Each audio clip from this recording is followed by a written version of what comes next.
كابتن الطيار فريد لفتة، رائد فضاء مستقبلي، إضافة إلى طيار وكابتن بحري وقافز ومظلي، والسي في مالتي طويل جدا. كل فريد لفتة وكل إنجازاتها أنا حققتها بشكل خاص بدون دعم رسمي أو حتى غير رسمي. كل الدعم اللي حصلته هو دعم معنوي، وأهم دعم هو حقيقة هو من قبل والدتي الله يرحمها. هي كانت مؤمنة بأحلامي رغم غرابة هذه الأحلام في الوسط اللي احنا نعيش فيه، لكن هي دعمت كل هاي الأحلام.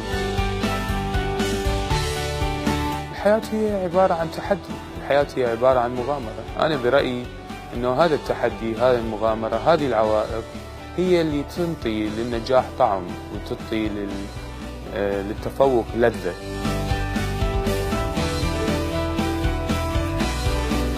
أنا رسالتي هي إلى الشباب، إلى أنه تحقيق الأحلام أبداً مو مستحيل.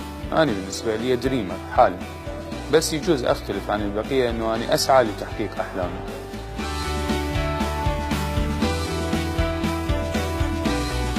يعني أنا سر نجاحي وسر وصولي إلى هذا المستوى هو الإيمان.